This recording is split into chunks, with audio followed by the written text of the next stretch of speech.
If God says go and you say yes, He will provide everything you need in order to do His plans. You know, sometimes financial planning gets in the way of God's plan. It was about 10 years ago. My wife and I had gone through a variety of losses in terms of pregnancy with miscarriage and a stillbirth, and we felt like God was calling us to adopt. Now, at that point, I was an associate pastor. We had one income in our family. I wasn't making I was making money, but not a huge amount of money. And any adoption international was going to cost us about $20,000. And there's no way that we could come up with $20,000.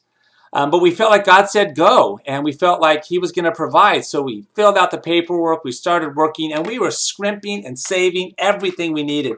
You know, if something broke in the house, we did not replace it. In fact, we gave up our TV because our TV broke and we're not going to replace it. You know, and we were just, not going out doing a variety of things just to forage the money that we needed. And then on Easter Sunday, folks from our church, our Christian community we were a part of, brought by an Easter basket. It was cool. You had chocolate bunnies, and jelly beans and all that. So we ate the jelly beans and the chocolate bunnies, celebrated Easter in worship and then at home with family. But then a couple days later, my wife was cleaning up the stuff of Easter, and she was taking this basket, and she pulled out all that plastic grass, and there was an envelope on the bottom of the basket. We just hadn't even noticed it.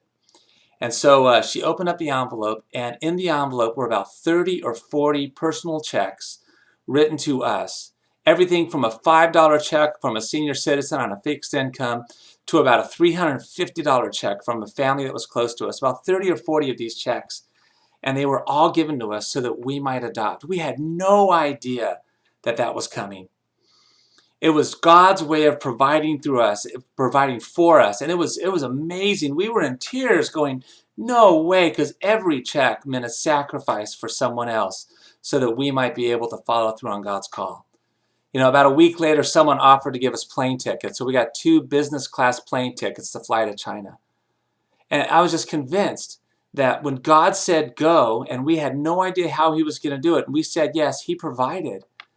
There's a verse in Ephesians that says that God is more than able to do immeasurably. He's immeasurably more than we can even think or imagine or even ask according to His power.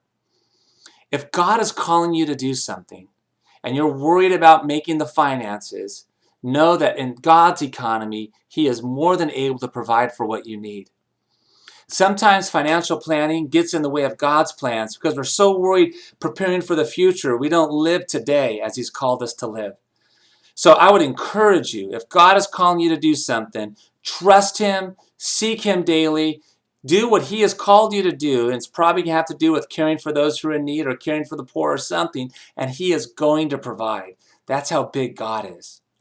If God says go, and you say yes, He will provide exactly what you need. All right, I'll talk to you later.